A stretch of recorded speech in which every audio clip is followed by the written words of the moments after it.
like a dropped glass, but nobody hurried to pick it up. Whispers first appeared on social media, followed by screenshots and panicked voice notes asserting that something unimaginable had just been stated in private.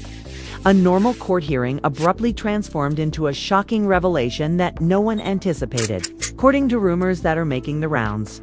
One name appears in every iteration of the story, according to aficionados, Mendeecees, and one assertion overshadowed the rest, that he supposedly acknowledged having an affair in court and that HIV is brought up in the same sentence. Timelines froze in a matter of minutes. Group conversations became lively. In an attempt to distinguish between rumors and reality, fan pages went into overdrive, because something even more unsettling was tied to those whispers. Tamar Braxton's health has reportedly taken a terrible turn, according to reports. She almost didn't make it through the emotional aftermath, according to several writings. Others said they were involved in the hospital. None of it was verified. It's all spreading quickly. This wasn't presented as a straightforward admission, not a statement to the media, not a declaration entered into the document.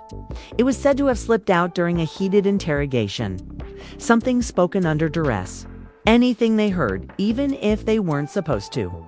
Fans are astounded not only by what was purportedly stated, but also by how swiftly the plot became sinister.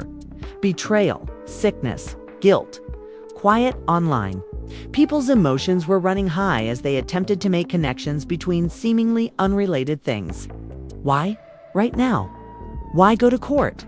Why is Tamar's name being associated with something that she hasn't discussed in public? Some claim that details are being leaked piecemeal by insiders. Others think that every time the tale is reposted, it gets more dramatic. However, one thing cannot be disputed. The story has already begun to take shape on its own. There were rumors that the family was split up. Supporters hurried to defend. Critics intensified their charges. And a question that won't go away stands in the center of it all. Who knew? And how long has this been hidden, if even a small portion of these stories are accurate? Because the damage doesn't wait for facts when court rumors, health concerns, and purported confessions collide. First, it spreads. The internet didn't feel boisterous the morning after those trial rumors arose. It felt cautious. It was as though everyone was waiting for someone else to affirm what no one wanted to say aloud initially. Fans are stunned that neither an official source nor a headline featured the story. Whispers were how it leaked. Screen captures of chats. Posts that were only partially composed and disappeared after a few minutes.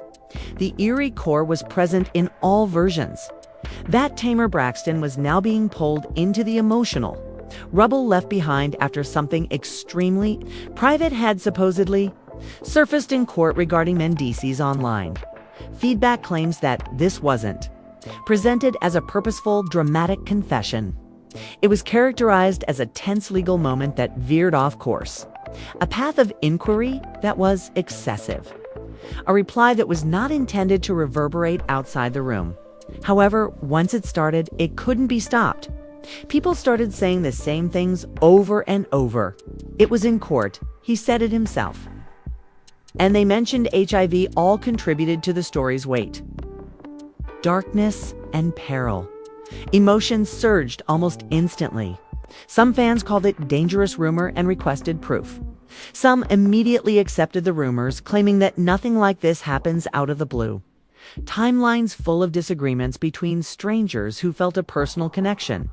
Because there was more to this than just scandal. It was about health, treachery, and a woman whose name, whether she spoke or remained mute, was always associated with sorrow.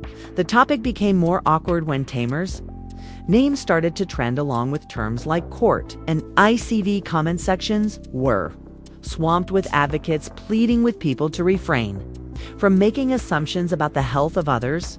Critics disregarded those appeals, analyzing past interviews and poignant occasions as though they were hints.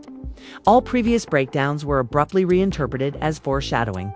Fans are astounded by how fast empathy disappeared as soon as the rumor machine accelerated. Online, rumors claim that Tamar was not present for this purported courtroom confrontation. Many folks felt the story was more brutal because of that fact. She was further distressed by the possibility that she discovered these allegations in the same manner as the general public. Commentators conjectured that a significant emotional reaction might have been sparked by the shock alone. Unverified posts immediately started to allege that she was ill. Hospitalized, according to some. Others claimed to have nearly died. None of this was verified, but it was repeated enough times for those who were scrolling late at night to begin to believe it, at least according to the public story. The family was split. According to several accounts, family members were incensed by the rumor's unrestrained spread. Others maintained that silence implied guilt, as many projected their own experiences of illness and betrayal onto a family they only knew through edited television moments. Emotions ran high. Perception is frequently more important than truth in reality TV culture, and this story had already solidified into something that people were certain of, despite the lack of supporting data. Alleged insiders claim that tension existed behind the scenes. Phones buzzing. Calls went unanswered. Mails that were read but not answered. The truth was not being discussed. They wanted to know how awful things were going to get, according to someone who claimed to be close to the issue. The most disturbing aspect wasn't the rumor per such, but rather how quickly it developed into a story about impending death and irreparable harm. Those remarks don't go away silently once they join the conversation. Fans started to wonder why the courtroom environment was so important. Seriousness is implied by court. Legality. Ramifications. The association alone gave the rumor credibility. Even in the absence of an official statement, people believed that everything said under duress or under oath had to be true. Others attempted to calm it down by reminding everyone that commentary is not confirmation. But that assumption just served to stoke the fire. When the topic of motive came up, feelings surged once more. Why would such a delicate subject come up at this time? Some people thought it was an accident. Others said it was a calculated move to intimidate or divert attention. Overnight, conspiracy ideas flourished. They were all ungrounded. They are all noisy. The reality became increasingly elusive as the explanations grew more disorganized. Tamar's prior hardships were brought back into the public eye. Videos from the past in which she discussed emotional tiredness came to light. Her on-camera tears were misinterpreted as evidence that she had always been tense. Fans who had previously expressed sympathy began debating whether she was strong enough to deal with another scandal. Many onlookers found this discussion to be intrusive and nasty. Those who stood up for her brought up a crucial point: that health-related rumors damage more than simply reputations. They harm actual individuals, families, kids. However, that message was unable to break through the clutter in the race for clicks and reactions. The conversation continued. New assertions and sources. Old exaggerations are piled